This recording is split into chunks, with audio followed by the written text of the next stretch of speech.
Muy buenos días, muchas gracias por acompañarnos nuevamente en Estado Nacional. Gracias por estar con nosotros la mañana de los domingos.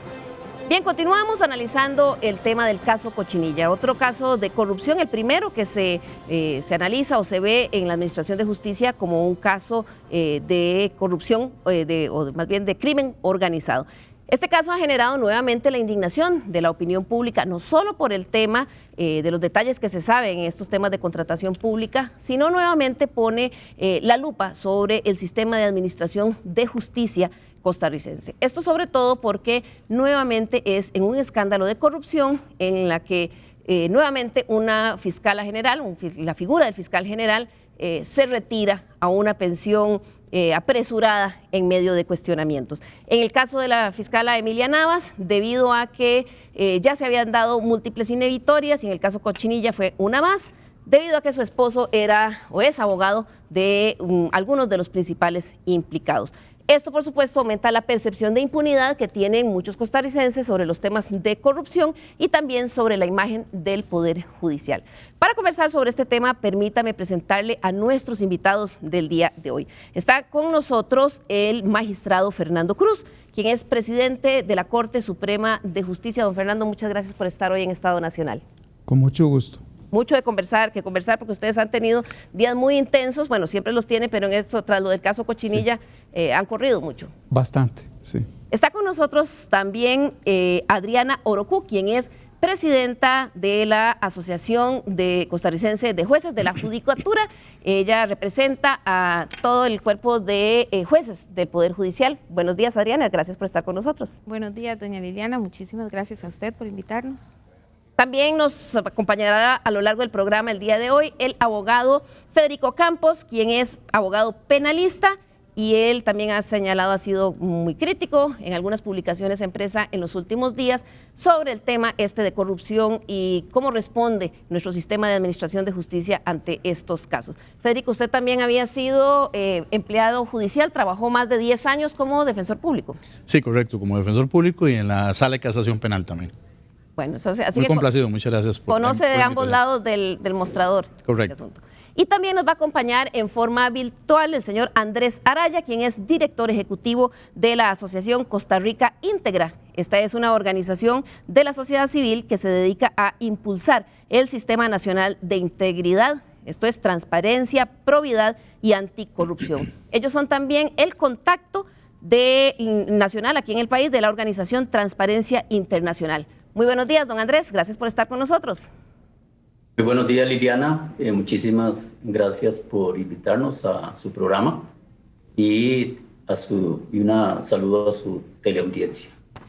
Bien, muchas gracias. Vamos a iniciar esta conversación, tal vez, don Fernando, en primera instancia, sin duda el nuevo caso de corrupción tiene una implicación en el Poder Judicial ante la situación de la fiscal general, que en un principio tiene el apoyo de la Corte Plena, que decide no separarla de su cargo.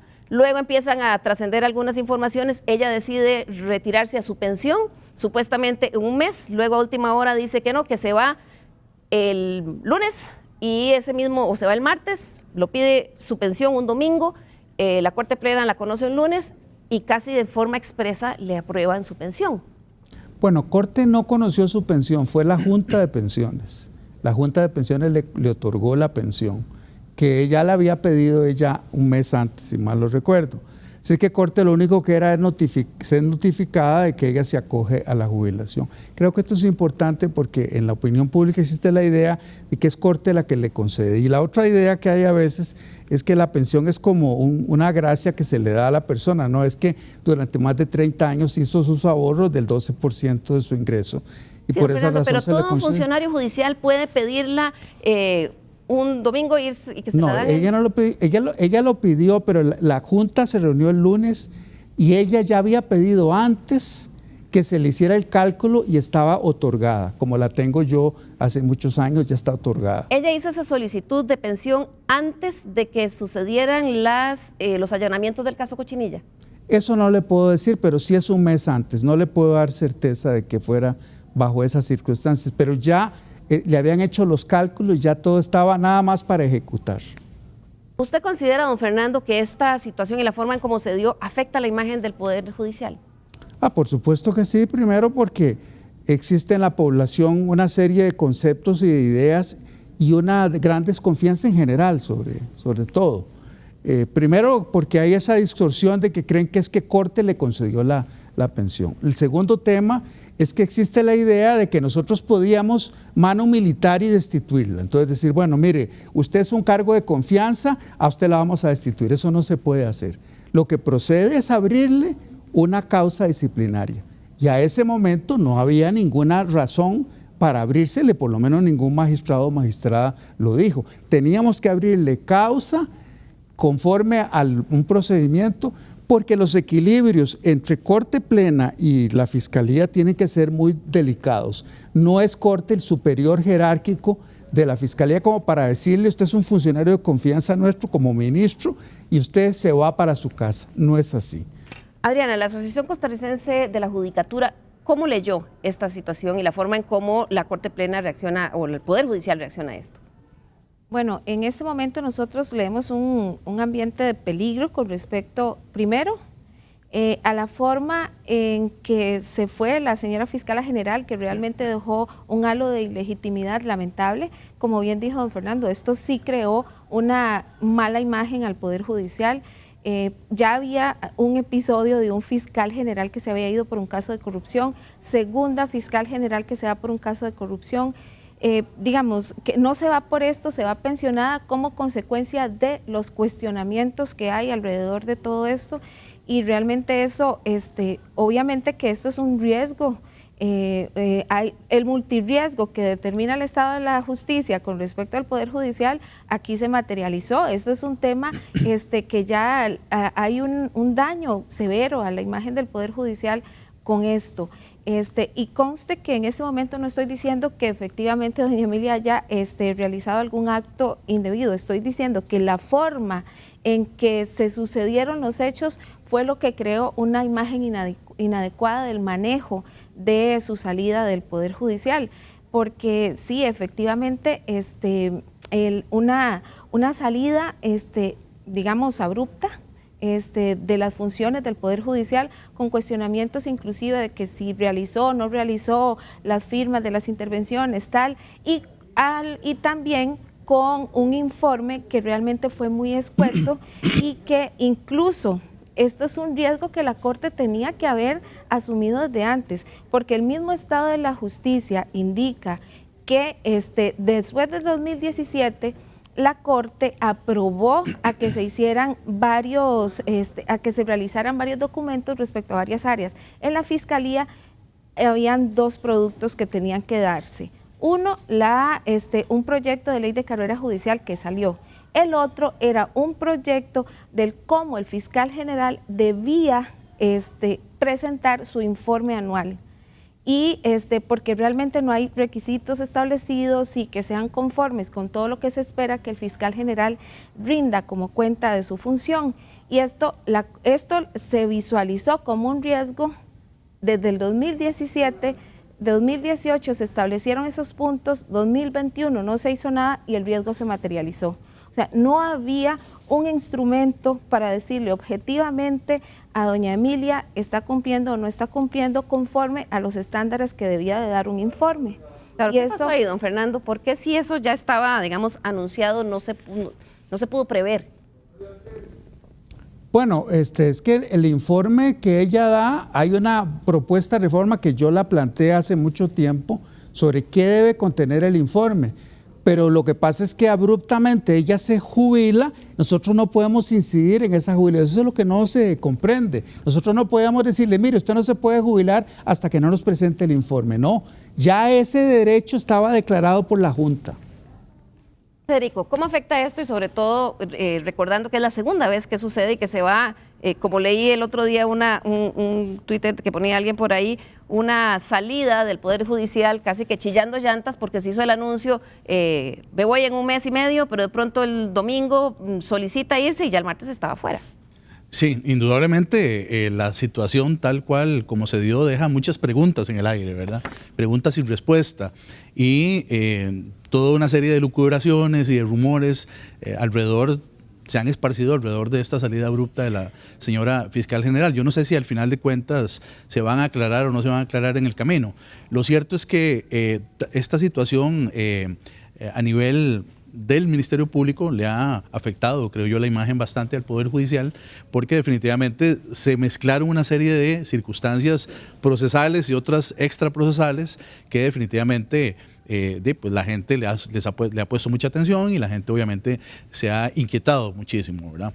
Razones, ya el escándalo de por sí, por los hechos de Cochinilla, ya es un escándalo enorme, ¿verdad? Pero si a eso le sumábamos que en el Ministerio Público se manejaron o no se manejaron las cosas bien a nivel jurídico o a nivel administrativo, y encima de eso había una relación allí de la señora fiscal general con uno de los abogados que además la llevó a ella a inhibirse en una serie de casos de corrupción, pues obviamente todo se mezcló y creo que significó o pesó muchísimo para la salida abrupta de ella, ¿verdad?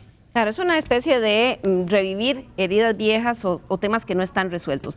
Vamos a ver, hace 2 semanas, cuando estuvimos aquí analizando el tercer informe de la justicia, del Estado de la Justicia, que hace el programa Estado de la Nación, vimos algunos de los principales resultados. Vamos a repasarlos en este momento en nuestra pantalla Idea Hub. Huawei Idea Hub, la solución 3 en 1 para oficinas inteligentes. Proyector, videoconferencia y pizarra inteligente. Huawei Idea Hub, un nuevo estilo para tu oficina inteligente. En primera instancia, este estudio que hace el Estado de la Nación analizó 370 casos de expedientes de corrupción que se cerraron en el 2017. Ahí vemos que 9 de cada 10 no llegan a juicio. También vemos cómo en este análisis que hizo el Estado de la Justicia, de los delitos de corrupción se determinó que de ese universo analizado de 370 expedientes, solo el 7% llega a una sentencia. Y de eso solo la mitad, es decir, solo un 3.5% de los casos de corrupción que se analizaron en el 2017 llegaron a una sentencia condenatoria. Además, otro de los hallazgos que se realizó en este informe del Estado de la Justicia es que en esos casos de corrupción el 93% restante tuvo otro tipo de cierre, que van desde desestimaciones hasta sobreseimientos. Y el programa Estado de la Justicia también encontró algunos riesgos que ellos llamaron riesgos de tutela efectiva de los derechos en estos casos de corrupción.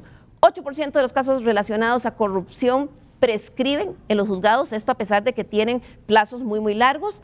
60% presenta ausencia de referencia a un código específico del Código Procesal Penal u otras leyes. 10% encontraron los investigadores que tenían una mezcla de argumentos que eran incompatibles entre ellos o contradictorios, y que un 4.5% de los casos se argumentaba falta de interés de las partes. Federico, esto llevó a que usted la semana pasada, hace 2 semanas cuando hablábamos, dijera que estábamos frente a un problema de calidad, y usted en algún momento habló de un contexto de crisis en el Poder Judicial. Bueno, sí, yo creo que de todos estos datos que se han presentado, algunos hay que leerlos con mucho detenimiento y con mucho cuidado, porque no significa tampoco que del 100% de los casos denunciados o investigados de corrupción se tenga que llegar al 100% de sentencias condenatorias, ¿verdad? Hay muchas razones, muchos argumentos jurídicos, procesales, fácticos que suceden en el camino que evidentemente pues no va a significar jamás que se espere ni siquiera que la mayoría resulten en condenatorias. Lo que sí me preocupa, por ejemplo, es en los últimos índices que se señalan, donde los casos prescriben o donde hay omisión o ausencia de señalamiento de fundamentos o de los articulados que son necesarios de citar para que haya una congruencia entre lo que se acusa y lo que está contemplado, por ejemplo, en el Código Penal, etcétera, que ya me parece que refieren a esa ausencia de calidad o ausencia de cuidado que tienen que necesariamente tener los funcionarios judiciales. A ver, a mí me ha preocupado siempre y me preocupa, ¿verdad?, la calidad de la justicia, y no quiere decir que calidad de la justicia significa que todos los jueces y fiscales estén llenos de maestrías, ¿verdad?, porque hay maestrías de maestrías en primer lugar, pero que sí, evidentemente, a estos índices donde efectivamente pareciera que es por error humano, por falta de cuidado, por no control de los tiempos, de la duración de las investigaciones y que los casos prescriban por esas razones o porque los argumentos en los fundamentos de las sentencias sean contradictorios, pues ya obviamente eso sí es preocupante y se incide en la calidad de la justicia definitivamente, ¿verdad? Adriana, ¿cómo leemos estos resultados? Y lo más importante, ¿qué se ha hecho? Porque esto fue el análisis del 2017. Ya creo que el próximo año, a mediados de año, el Estado de la Justicia va a publicar su cuarto informe. ¿Cómo se ha avanzado en este tema? Claro, es muy importante no leer los números en frío porque los números en frío dejan en fuera un montón de vicisitudes, tal como le estaba diciendo Federico, que no reflejan necesariamente realidades. Yo precisamente desde ayer pedí a la institución estadísticas con respecto a los temas de investigación, o sea, la etapa de denuncia, investigación en el Ministerio Público y cuánto se eleva al final a los tribunales o juzgados este tipo de casos. Y me centro específicamente en los temas de corrupción, que son los que estamos analizando, y hacer una pequeña observación, porque efectivamente hay que hacer un mea culpa de que el sistema penal está estructurado para que sea más fácil no solo investigar, sino condenar delitos de delincuencia convencional, no este tipo de delitos de corrupción, que involucran corrupción. Porque vean la diferencia, yo pedí un rango de 5 años para que tuviéramos unos números comparativos y bastante frescos. Vean que, por ejemplo, la cantidad de asuntos entrados que son netos al Ministerio Público y que corresponden, por ejemplo, a delitos contra la propiedad, a hurtos o a robos, van desde, por ejemplo, en hurto simple 18.157, en robo agravado 17.967, pero cuando ya nos vamos a temas de delitos que tienen que ver con temas de corrupción, por ejemplo, en cohecho propio y cohecho impropio, 16 en cohecho impropio y en cohecho propio 41. Vean las diferencias, los otros son miles, estos son de decenas. Cuando estamos hablando de prevaricato son 100, cuando estamos hablando de peculado 169.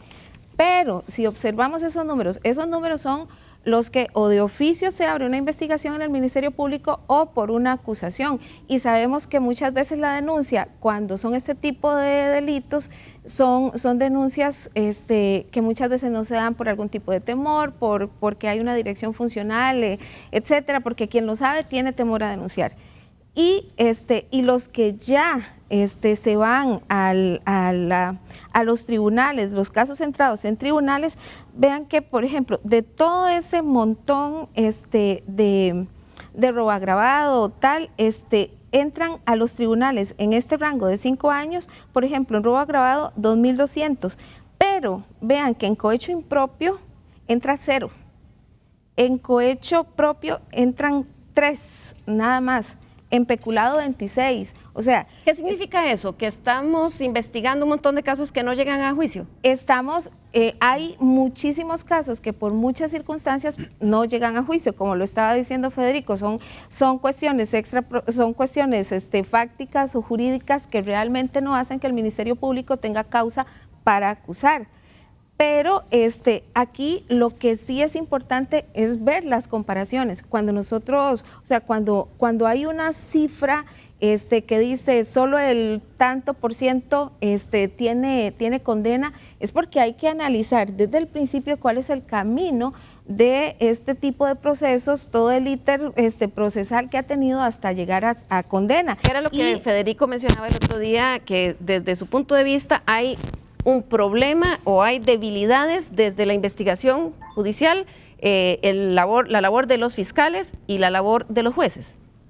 Sí, es que hay que hacer la diferencia entre lo que es delincuencia convencional y delincuencia no convencional. Estos casos de corrupción entran en lo que se llama delincuencia no convencional, donde las dificultades de investigación, las dificultades probatorias y además quienes se defienden van a contratar a los mejores abogados que van también a pelear porque los casos pues obviamente salgan a favor de sus clientes, hacen que el camino sea más difícil que los delitos convencionales que eran los que señalaba Adriana, ¿verdad? Don Fernando, tenemos que aceptar que el sistema ¿está hecho para que sea mucho más difícil resolver los casos de corrupción?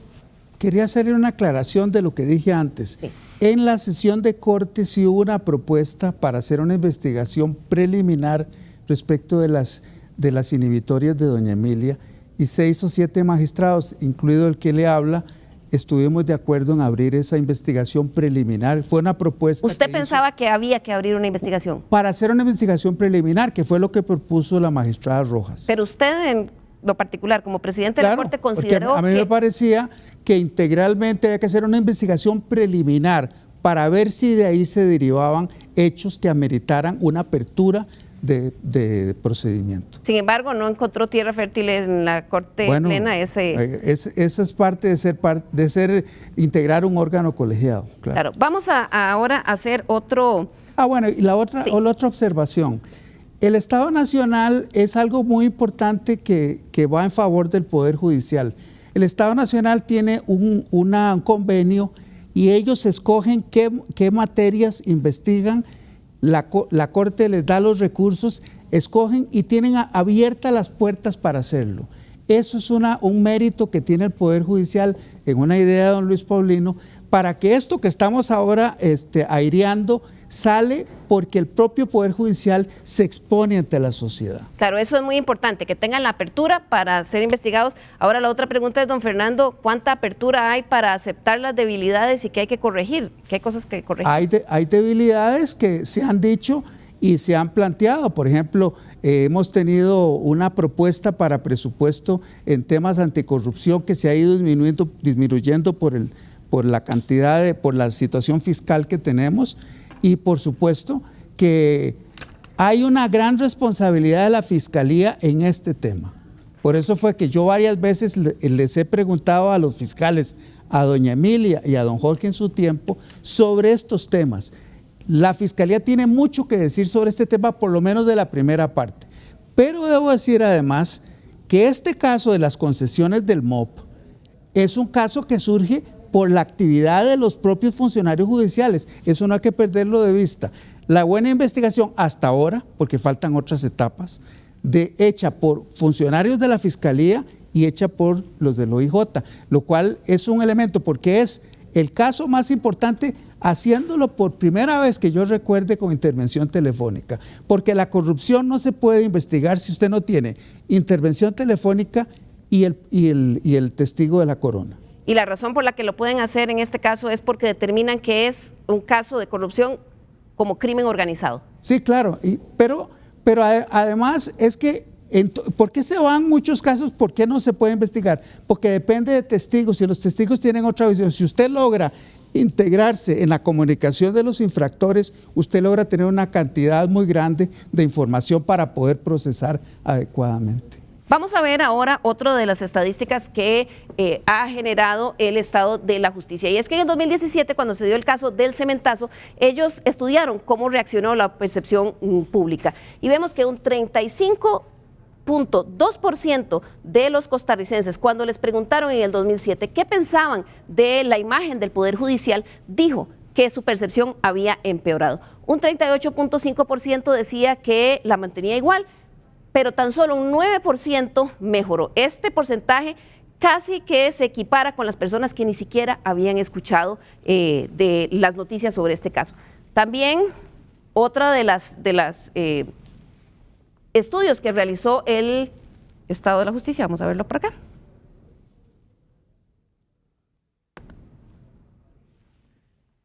Otro de los elementos que nos sirve para medir esa calificación que tiene la opinión pública sobre el Poder Judicial es este estudio que ha venido haciendo durante los últimos años el Centro de Investigación de Estudios Políticos de la Universidad de Costa Rica.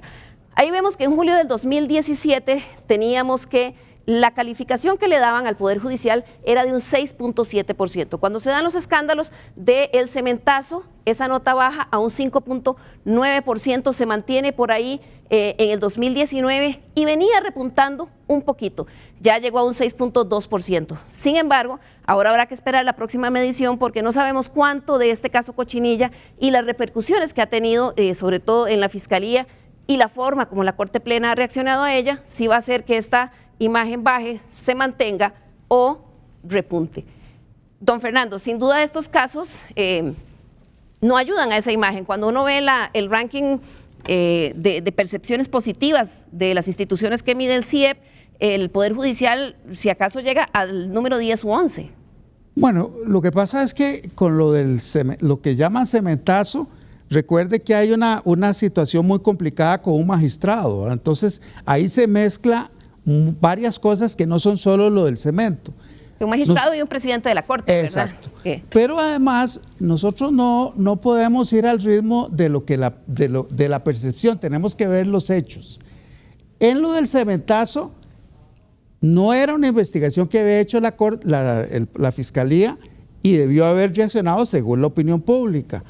Pero en el caso de las concesiones en el MOP, ahí es una investigación que surge de propia investigación, no es la prensa la que lo da, por lo menos en este momento, fue hace tal vez 2 años, ¿verdad? ¿Usted considera que el hecho de que la haya iniciado la investigación un órgano del Poder Judicial puede hacer que se mantenga esta percepción positiva del Puede ser Poder que Judicial? no, por una razón, porque las percepciones son muy irracionales y cuando ven lo que pasó con la fiscala, entonces como estamos en este ambiente de tanta desconfianza, la gente no piensa en que ese caso aparentemente tuvo algún éxito, sino que lo que está pensando es que la fiscala hizo algo incorrecto, entonces esa percepción sí hace difícil que se pueda superar eso, a pesar de que la investigación surge de la propia Corte con los investigadores del OIJ, con la Fiscalía. Federico, ¿usted considera que esto va a abonar todavía esa desesperanza?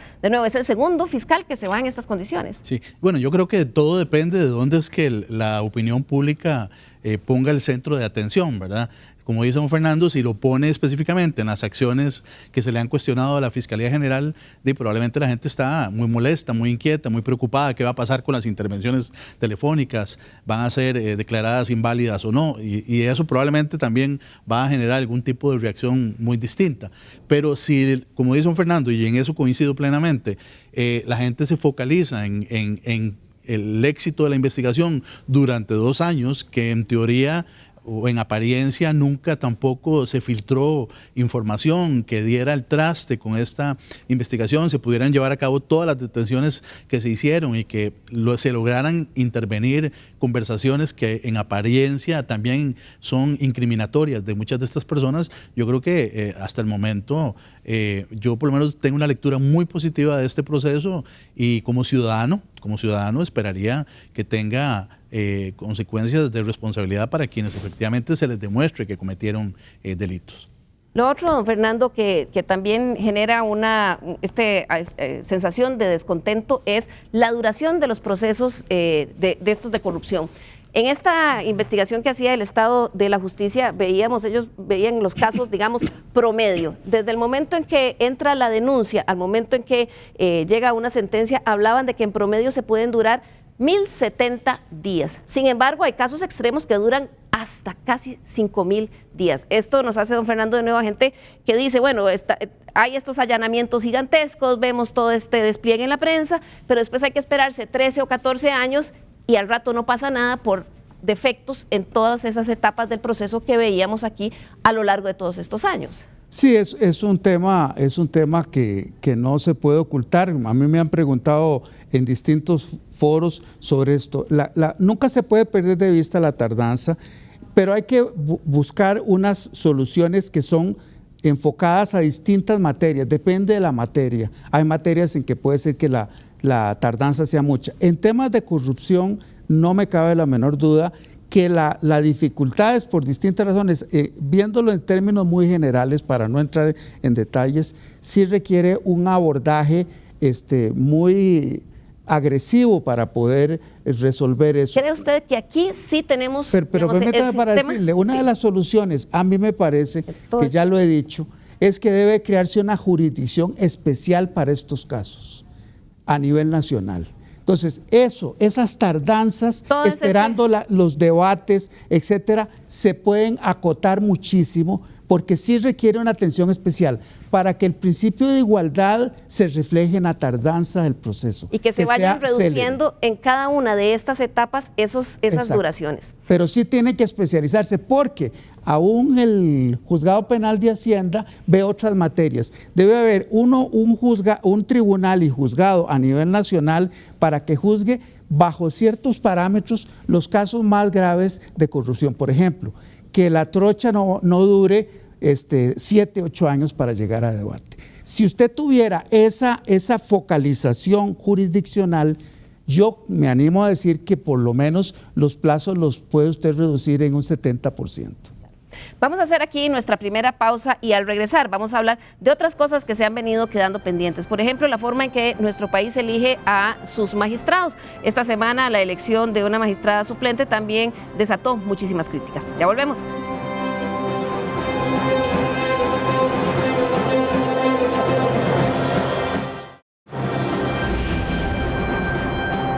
Le recordamos nuestro correo l.carranza@teletica.com. Escríbanos, nos interesa mucho sus opiniones, críticas y observaciones.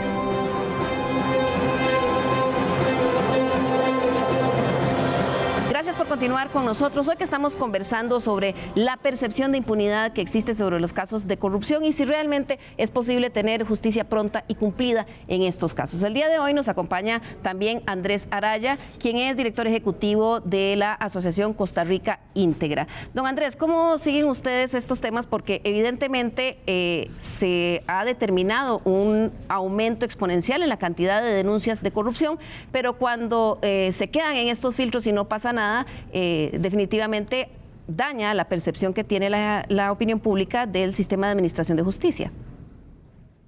Sí, gracias. Bueno, lo primero que quisiera referirme precisamente es a una afirmación que hizo ahora don Fernando. Evidentemente, él dice que es irracional. Efectivamente, la percepción es el primer conocimiento de una cosa, de un hecho, por medio de las impresiones que comunican los sentidos, ¿verdad? Entonces, siendo así, pues estas percepciones que tenemos en la vida hay que medirlas para poder racionalizarlas o objetivizarlas, si es que cabe la palabra. Y por ello es que existen distintas formas de medición de las percepciones, tanto a nivel de Estado como a nivel de los individuos, ¿verdad? Sobre los hechos, sobre las instituciones y sobre la vida en general. Y nosotros en Costa Rica Íntegra anualmente presentamos el índice de percepción de la corrupción, que es precisamente un índice a nivel mundial hecho por nuestra organización Transparencia Internacional y que son herramientas, ¿verdad?, que sirven, por ejemplo, para medir la percepción que tienen las instituciones democráticas, financieras, de libre expresión sobre el Estado. Y también hay mediciones como cada 2 años sobre el barómetro de la percepción de América Latina. Entonces, lo importante sí es contar con esas herramientas, esos instrumentos que nos permitan racionalizar o medir precisamente. Así es que no es de poca monta cuando las personas de alguna manera, ¿verdad?, expresan mediante una metodología que se les pregunta mediante algún tipo de encuesta, ¿verdad?, cuál es su percepción. O sea, es un indicador al que hay que darle seguimiento. O no se puede descartar a priori, es lo que quiero decir, son importantes. Entonces, y a eso se dedica también mucho nuestra organización. Ahora, yo quisiera referirme precisamente, ahora citaste algunos datos del Estado de la Justicia sobre las percepciones, pero también existe una encuesta nacional hecha por la Contraloría General de la República, la ha hecho 2 veces, en el 2016 y en el 2020, y justamente en el 2020 la gente afirma que el 85.7% de la ciudadanía considera que la corrupción lo perjudica en su vida cotidiana. Y es que efectivamente tiene varios efectos, no solamente, como lo vemos, lo perjudica económicamente, le provoca inseguridad, le afecta su economía personal y la del país, y el 11%, por ejemplo, le provoca aumento de los impuestos. Entonces, los actos de corrupción nos producen precisamente efectos económicos, ¿verdad? Porque los tenemos que pagar todos a través de distintas formas. Así es que yo quería también inclusive dar un dato, por ejemplo, que tiene que ver con las denuncias, por ejemplo, que ahora ustedes las estaban citando, ¿verdad? Por ejemplo, en relación, por ejemplo, con el conocimiento de actos de corrupción en las instituciones públicas, la Contraloría General de la República, por ejemplo, dice que el 22.6% señala haber sido testigo de algún acto de corrupción. solamente el 25.7% realizó una denuncia, ¿verdad? Entonces ahí nosotros mismos y existe una desconfianza del sistema de un 23.3%, e incluso miedo de represalias y desconocimiento inclusive del trámite de cómo presentar una denuncia. Entonces nosotros hemos insistido muchísimo desde la organización en que en eso sí coincidimos, estamos con don Fernando en el sentido de que hay que hacer unas reformas que se han ido postergando, ¿verdad? Tanto en el Poder Judicial como en otras instituciones.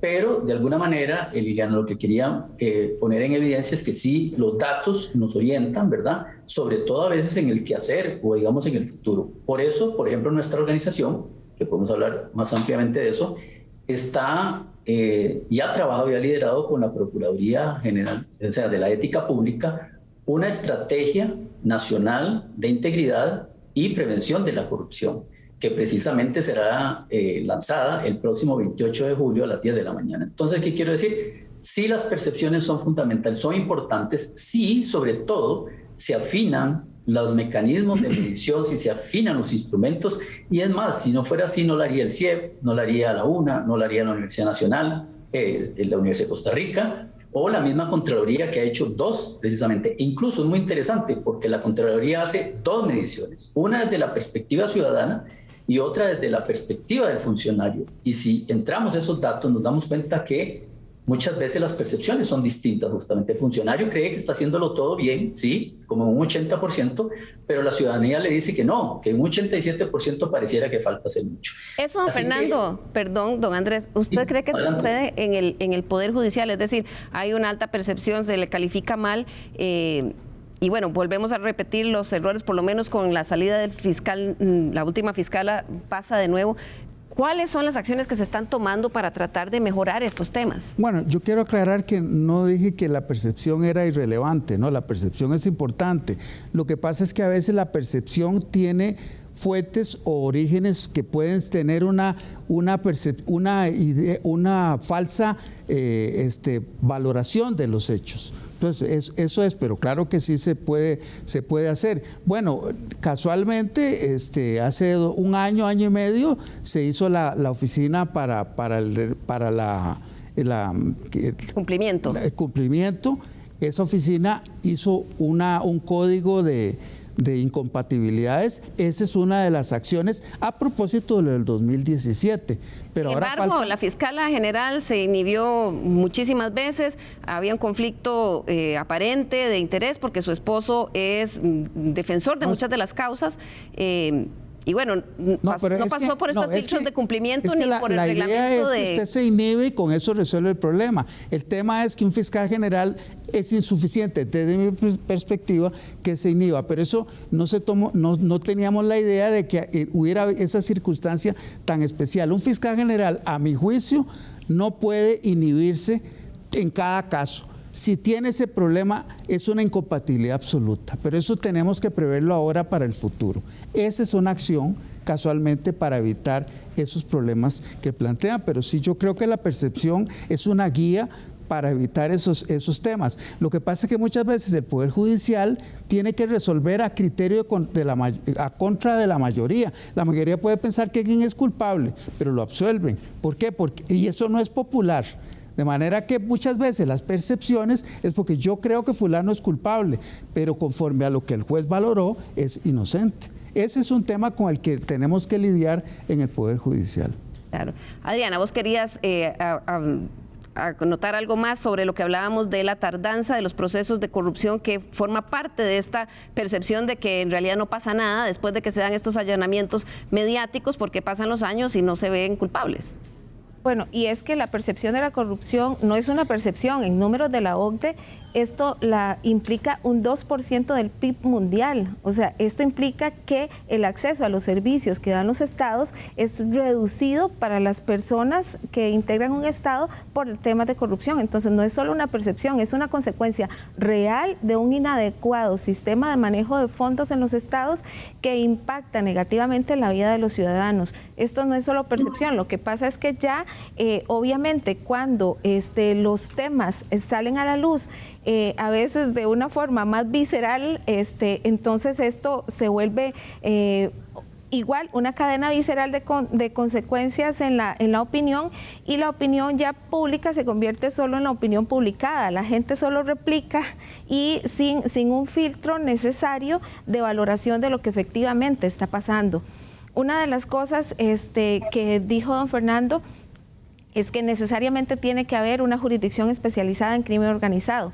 Pero, ¿qué es lo que pasa? Por ejemplo, del 1990 para acá se han creado 144 leyes que impactan al Poder Judicial, 42 de alto impacto del Poder Judicial, y de esas solamente un 30%, 38%, dice el Estado de la Justicia, han tenido fondos para poder implementarlas. Contenido presupuestario. Contenido presupuestario, o sea, no hay en los presupuestos ni ordinarios ni extraordinarios que se le agregan al Poder Judicial ninguna plata para poder implementar eso. Entonces, ¿cómo quieren que un perro muera sin dientes? Eso es para que la gente lo entendamos bien. Entonces, ¿cómo queremos que se impacte realmente en casos de corrupción, que son los más complejos de investigar, en donde no es solo la investigación, sino la relevancia de la prueba que se tiene que presentar a juicio, porque son auditorías especializadas, informes contables especializados, etcétera, que en este momento eso lo necesita el Ministerio Público y el organismo de investigación judicial en los peritos especializados para poder presentar una prueba eficiente al juez para que esto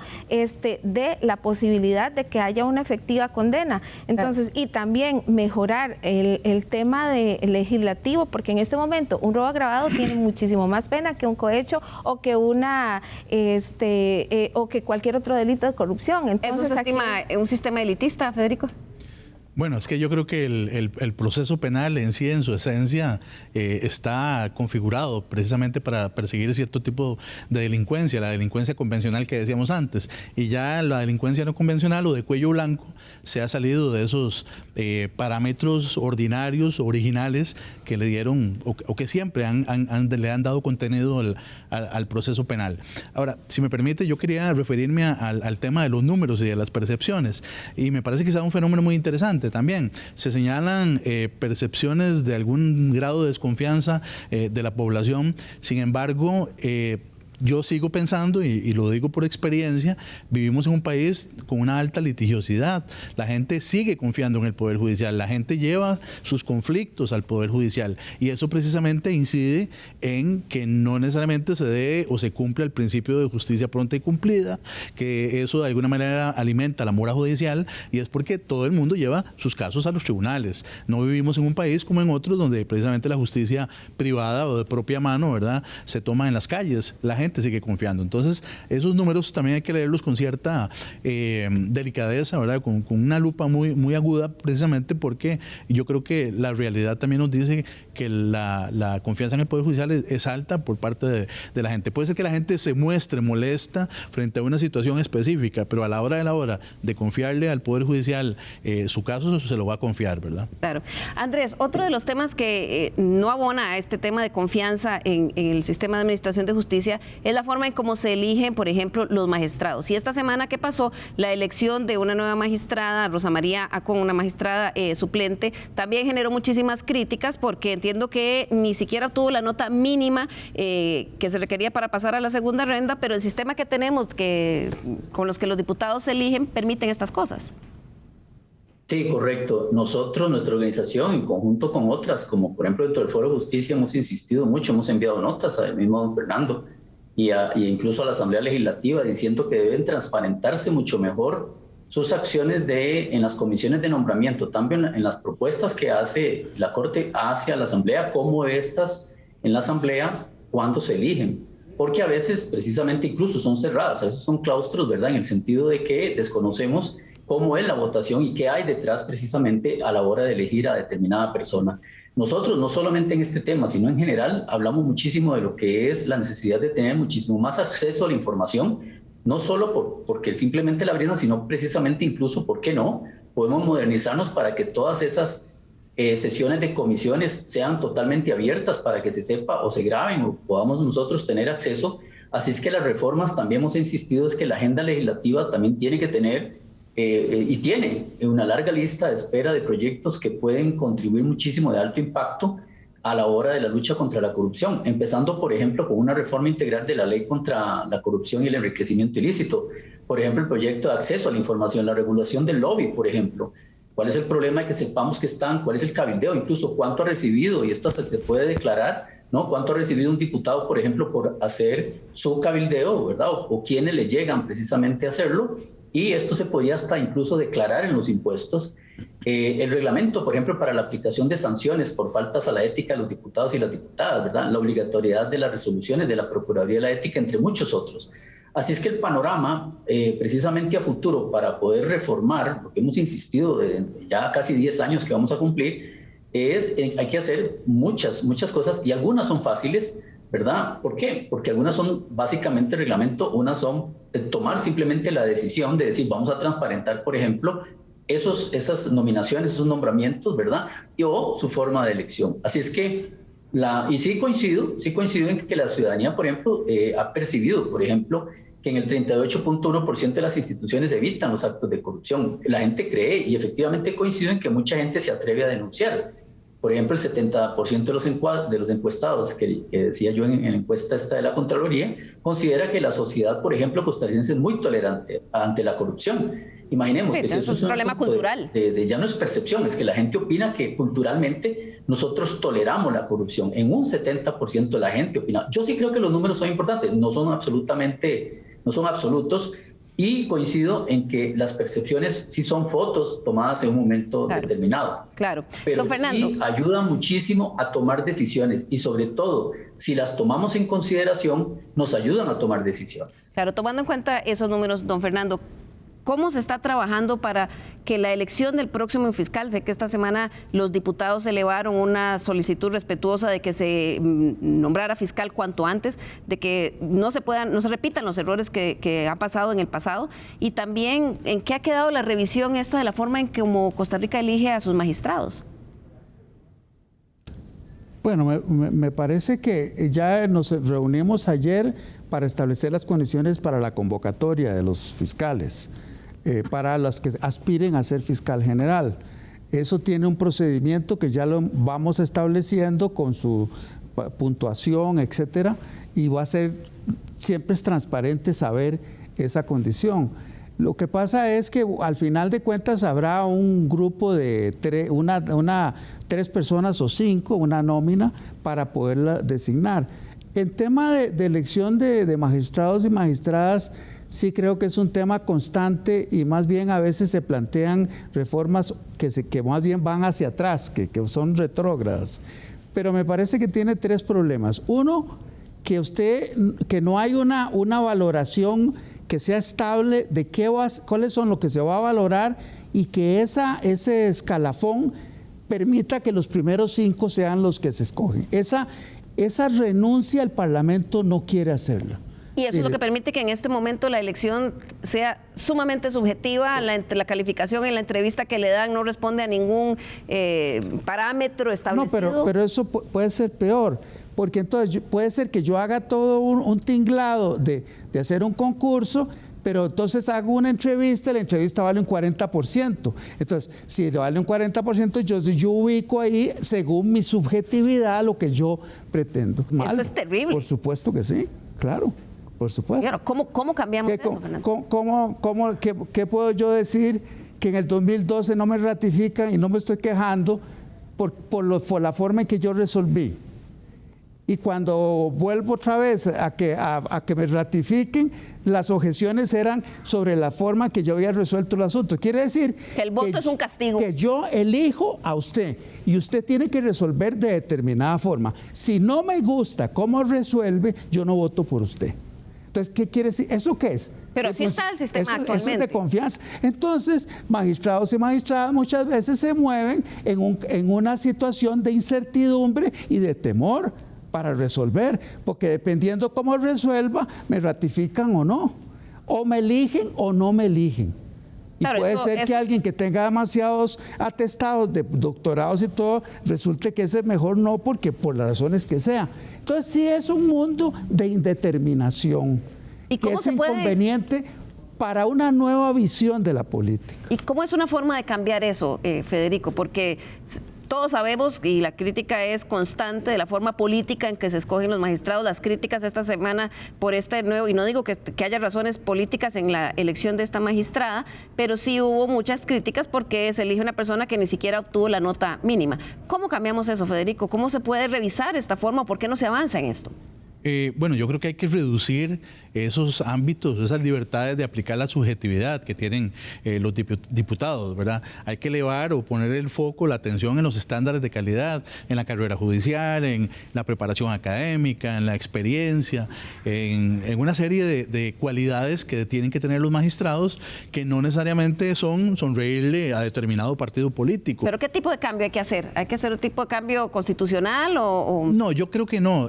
Por lo menos a mí me parece que la forma en cómo se han electo los magistrados, y tenemos experiencias buenísimas con magistrados de enorme calidad y enorme bagaje intelectual y académico, y con suma preparación para como decimos a los ticos, que no le queda grande el puesto, pero bueno, creo que lamentable a otros muchos sí, y esto ha sido precisamente porque creo yo que en las comisiones de nombramientos de la Asamblea Legislativa, que es donde precisamente se valoran o se filtran a los candidatos, definitivamente allí la parte política, la parte subjetiva, cómo piense o cómo no piense, si le da prioridad a determinados temas o no, todo eso al final de cuentas va a determinar cuáles son los favoritos, ¿verdad? Es como un concurso de simpatía, ¿verdad? Los que muchas veces tienen que hacer los aspirantes a magistrados para que tengan alguna oportunidad de que los diputados efectivamente los puedan tomar en cuenta. Se nos está acabando el tiempo, vamos a ir cerrando ya el programa. Don Fernando, quisiera invitarlo nuevamente para que conversemos de otro tema que hoy ya se nos quedó por fuera, pero que es vital, que es el tema de la Ley de Empleo Público, porque también me han escrito aquí algunas personas que en el Poder Judicial se tardan muchas cosas para algunas cosas, pero que, por ejemplo, en la defensa en contra de la Ley de Empleo Público, porque alguna gente siente que están protegiendo sus privilegios, en eso sí son muy eficientes. Pero bueno, ese es un tema largo para conversar luego.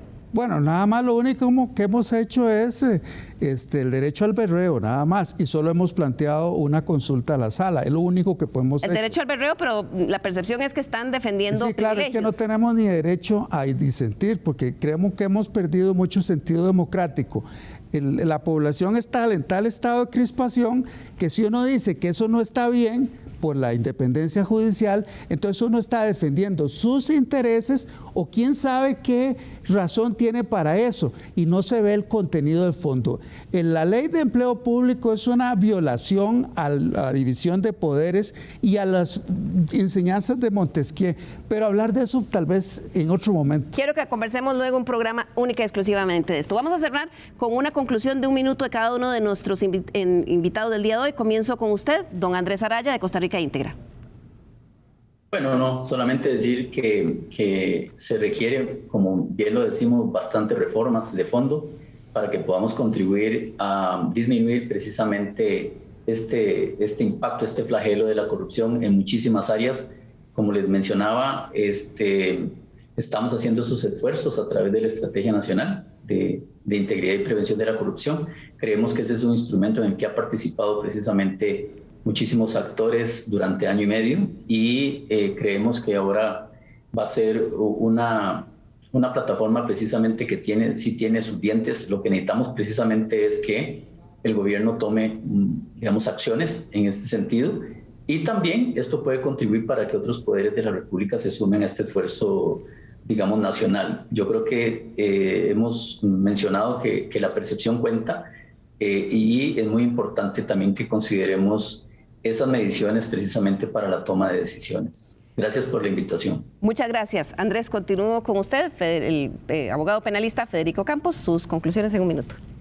Bueno, yo sigo confiando en el Poder Judicial, confío plenamente en la probidad de sus funcionarios y en la calidad de la mayoría de ellos, pero sí creo que en ciertos ámbitos, como el ámbito de la corrupción, se requieren reformas, ¿verdad? Se requieren cambios. No solo el tema de la jurisdicción especializada, creo que es un tema muy importante, pero también poner atención en la calidad de los funcionarios.